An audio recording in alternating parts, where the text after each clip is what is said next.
Media Legs Media. You know what to do. Hit the like button, subscribe to the channel. Thanks. We got lots of stuff coming up.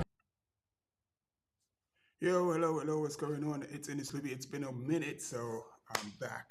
Feeling good, the lungs are good, and we are going to do this thing. So I'm going to be real brief because we got, as you can see at the bottom, if I go to, if you look at the ticker,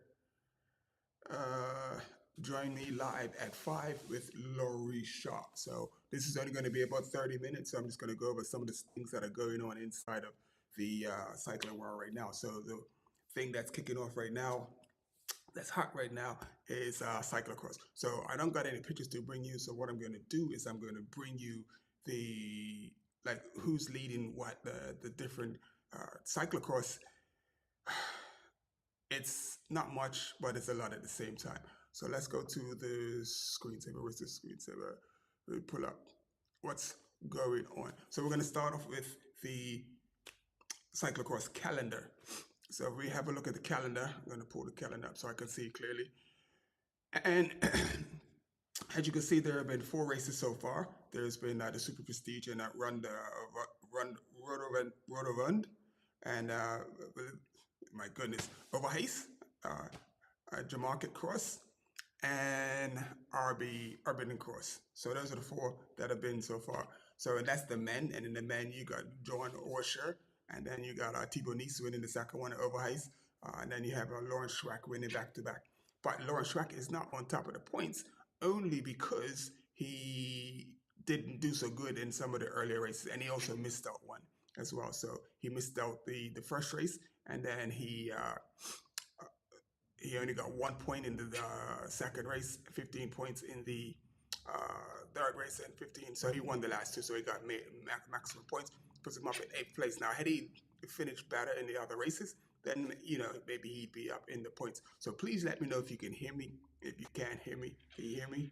Can you hear me? So if you can hear me, let me know. And so we got Lars Vanderhaar, who he hasn't won any races, but he's finished consistently, like second, third, 4th. And that's why he's leading the points. He's tied with Niels Vanderpoort on 49 points. And Vanderpoort is also, but did he just win a race? I thought Niels, I thought he just won a race. But anyway, Niels Vanderpoort is tied in second on 49 points as well. And Lars Vanderhaar is only ahead of him because of better position. And you got Michael Van Hoort also hasn't won any races, and he's up in 3rd place. These guys have just been consistent. Felipe Orts, who got an amazing 3rd place. So that 3rd place is not showing. So I don't think this is showing me the correct. This is not updated. This is definitely not updated because I believe if it's updated with the win that Niels Vanderpoort just had just recently, but that was a different race. So sorry, that was a different series. So you got Felipe Orts, and you got Johan, and then you got Eli Izabi, Tuin Arts, Lawrence Schwack, Thibaut Nice, and Jante Michaels. And those are your top 10 in the Super Prestige. Super Prestige, an amazing competition. And so I don't know what's going on with these advertisements. And then we go to the calendar. The calendar shows coming up this weekend. So you see all the races that happen. If you see over here, if it's got a flag and a name, that means that races happened already. So then we have another series with Exact Cross. The Exact Cross will be this weekend in Kortrijk.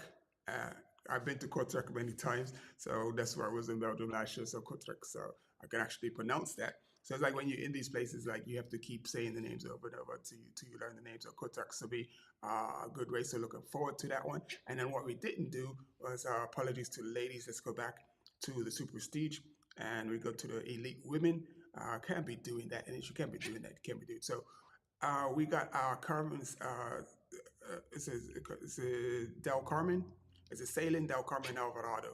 Her name is long. So and she's won 3 of the Super Prestige races. She won the first one, second, and third. And Alessandra Brand won one in Overheis.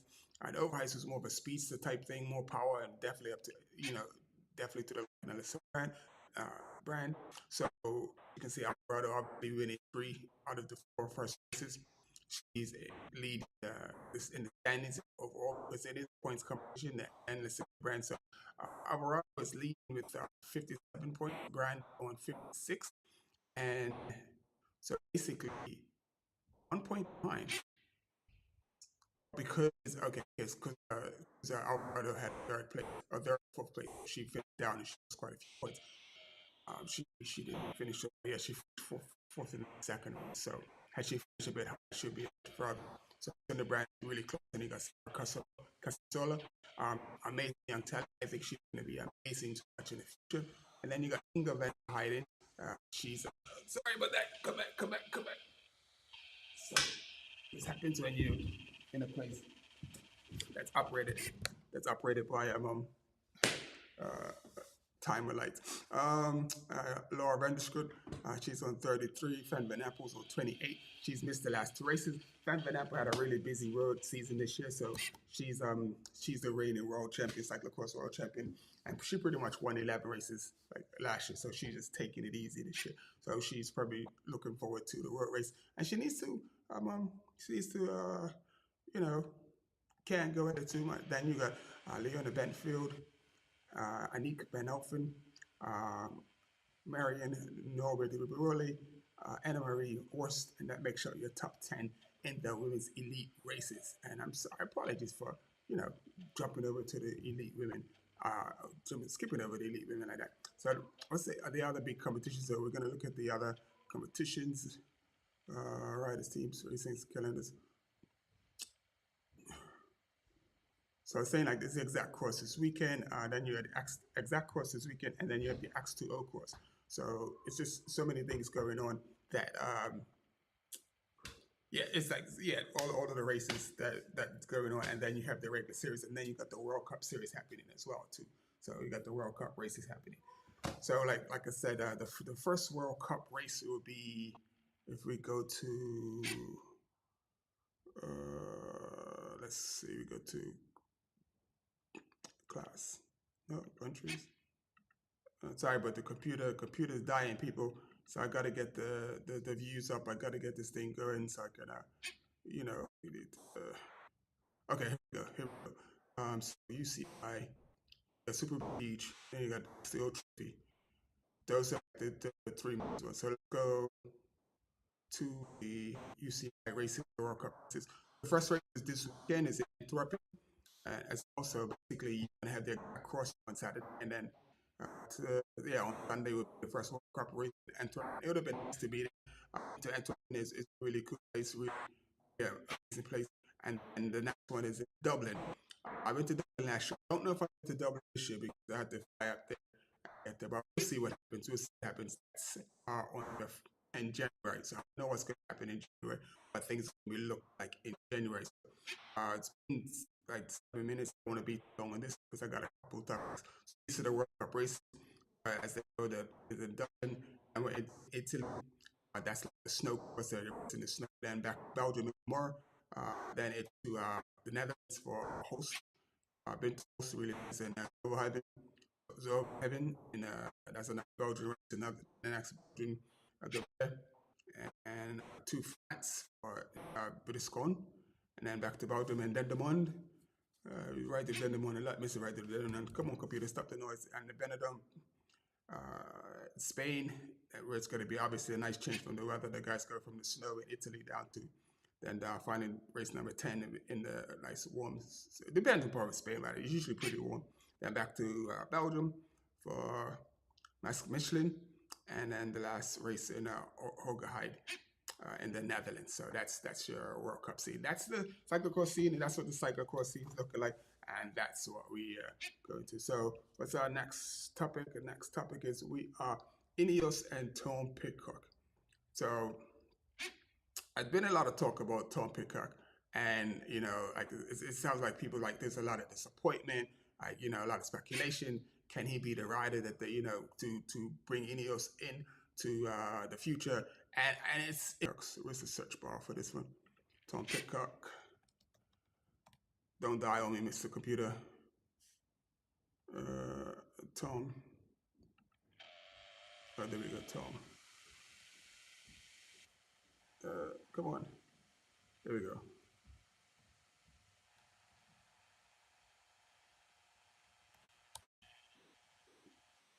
There we go. So this article says I was looking forward to pick up response to being rejected, but that was pretty. That was I don't know. I mean, he had an up and down season. Was that MCL goal he won was amazing to see MCL goal. If you can see that left footage of that, if you just uh, go to the page and you actually can see that and see some of the results from the race as well. But he done really well to win Amstel. That was a tough race. He had to sprint to finish, and so it's like it sounds like he's back into talks, and he's had a break. He's had a little time away from the sport. He's got to chill out with his dogs and his girlfriend and stuff in Spain somewhere. I know it was in Italy. Sorry, it was in Italy, and now Peacock's going to be. Looks like he's going to be trying to take on cycling and Ineos and bring Ineos into the fold. So, but it's I see it as really tough. It's really difficult because he's an all round cyclist, and then you're asking him to specifically tune in onto the Tour de France, and he's a mountain biker, he's a cyclocrosser, and now he's got to tune into time trialing, and it's a lot. It's a lot. So it requires. Come on, Mr. Computer, be nice to me. So it requires a lot. So I think he's done really well.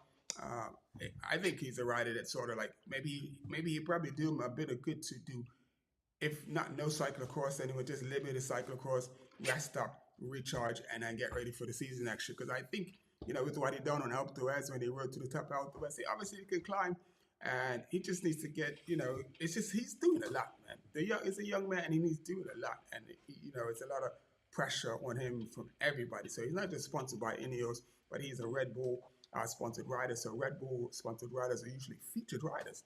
So yeah, he's got a lot. He's a young man. He talks from the hip, which is pretty cool. So maybe one day I might get a chance to talk to him and sit down to him. So I do have some plans for next year. Hopefully, like things go to plan for next year, and I can get things going for next year. So anyway, that's Tom Pickard. Just so we'll brief touch on Tom Pickard, and then I think we have Pogacar. Yeah, we did have Pogacar. It was the most difficult to defend. Pogacar set sights on world championship. Now, if you've seen the course for, I'm not going to bring it up, but if you've seen the course for the Rwanda, that is a beast of a course. So this year's course where he won because there was a lot of climbing was tough. Yes, that was in his favor. But the course in Rwanda, oh my goodness, ice. So it's a really good chance that as long as things go well, Poggy stays healthy and he's on the same trajectory, it's a good chance he will be able to defend his title at World Championships next year in Rwanda. Now the goal is for us to get to, where I say Richard Legs Media, to get to Rwanda and also be able to, bring you just whatever I could get from Rwanda. So the thing is trying to get media accredited because it's a totally different thing. It's not the same. So we'll see if we could get to that point. So that's Pogi. What else is going on? I want to go for yellow again. Kesselniba. That's Kesselniba Adoma. I actually have a picture with her. Who's Kesselniba Adoma? She's a beautiful young lady. So she targets a second Tour de France and France title. So I actually got to meet. And she's also targeting Milan de San Remo, which is also I was going to talk about later. Well, I can talk about it now, and that's okay. So I can say the Adoma, she is a really good all-around cyclist. I'm not even going to try to fake like I know a lot about her because I haven't been following the women's cycling like I should. So let me see if I could pull up the picture of Kessie. If I can remember which file it's in. Desktop to bring you the. Yeah, she's a beautiful young lady. It was like screen ignite.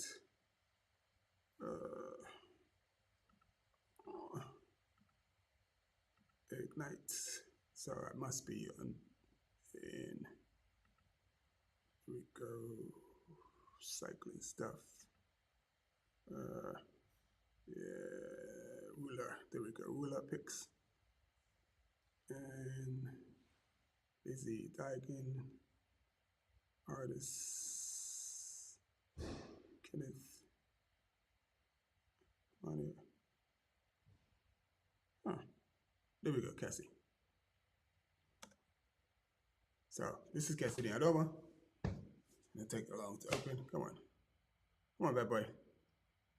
You give me the wheels of it. Are you kidding me? There we go. So this is back behind ruler. I basically use. I'm not gonna say, but I was able to get sneak back to the back of there, and that was pretty cool. And I got to meet Cassini Adoma, and yeah, so she's the winner of the female Tour de France, and hopefully I did. I think I probably did have an opportunity to ask her some questions, but because I just sort of just felt the way I didn't really want to, bother her, so I just asked her for a picture. It was polite, and then hopefully next time I see her or something, or whatever, maybe she'll remember me, and maybe I can get a word or two in all that good stuff. So, but that's Cassie. Delma, she's the winner of the the Tour de Femme, and she's looking to go back and repeat. But and also the Milan San Remo. What's special about Milan San Remo? Let's pull up Milan San Remo. If we I'm gonna I must just pull up what's special about Milan San Remo. It is the longest classic one day race of the men's pro. I don't think the women will be doing the that distance as well. What's special about it is that it's the first. Let me go back to It's what's first about it. It's going to be the inaugural race for the ladies. So this will be the first time the women will ever be riding the Milan San Remo, and I'm like, you know, every I'm just gonna move and now in order to make sure that I at the Milan San Remo. So what's on the screen? San Remo. Remo. Let's better. Oh, so bringing up football. Um, so it's giving me results that I wanted to. Anyway, so that's that. So we are 17 minutes and we got it. And so we got a couple more topics. Let's see. Yeah, on cycling in the Caribbean.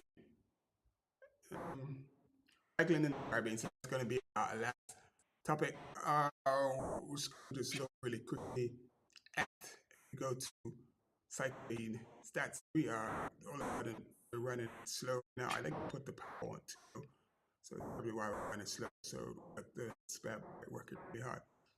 So really quickly, I pull up. I'm gonna just pull up a picture. Um,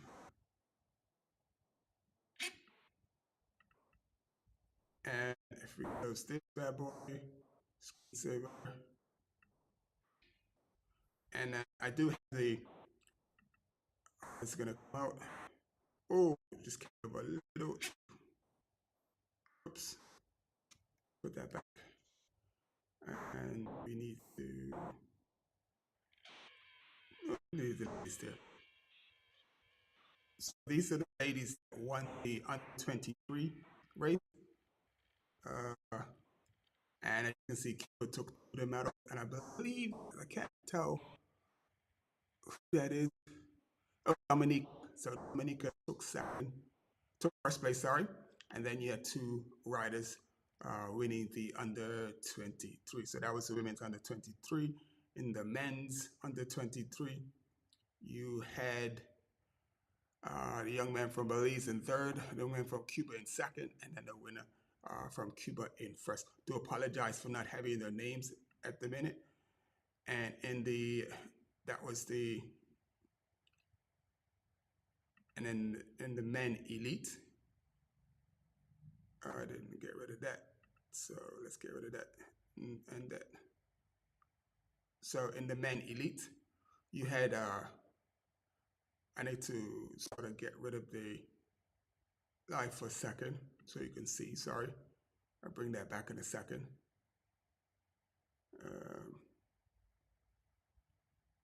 Copy. Where are you still there? Copy of. So just really quickly so you can see what's going on. So this was your winners. So I was actually going to do a Planet Whole show, but I didn't. So this is why I don't have everything. But this is the winners of the men's elite race. So you in first place was Corey Williams from Belize. He basically lives in California. He rides pro, semi-pro, but like pro in for a Legion. He rides for Team Legion, but him and his brother, they have about 4 teams. So he I think he rides for the Heat version of the team. So they have like a little series and everything. So they're doing really well. They're doing big things. Corey Williams and Justin Williams. But this is your 3 winners. So you had Corey Williams, your winner. Brighton Jordan was in second place, and Diego Milan from Dominican Republic. Sorry, and he was in third place. So that's your elite men, and I believe I do have the elite women here. I moved it, elite women, and here they are. So the elite women. So I can put my ticker back up because I actually positioned it. I actually planned this one for the ticker. So this is your elite women. You have Laurie Sharp, who's your winner. So as you can see, join me live with we're going to be talking to Laurie Sharp at 5. So join me live, and we're going to be talking to Laurie Sharp. Should be good. Should be a good conversation, and looking forward to chopping this up and then putting this back out. It should be cool. So and then in second place was Demelin Perez from Cuba, and in third place, my home country where I'm from, Bermuda, and her name is Flor Esperanto. Is it Esperanto? It's Esperanto. So that I don't know if that's Portuguese or Spanish. It might be Portuguese. So that's basically everything for today. Nice in and out. Exactly 20 minutes. That's cool. And hopefully the audio recorded, and we should be back at 5 o'clock. So this is what to do, to give it a flash run to make sure the audio and all of that is on point. And we shall be back at 5. And thank you for joining us today.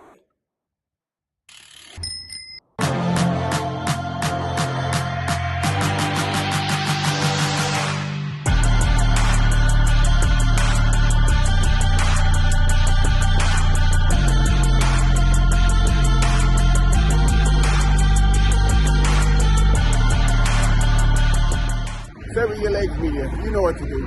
Hit the like button, subscribe to the channel. Thanks. We got lots of stuff coming up.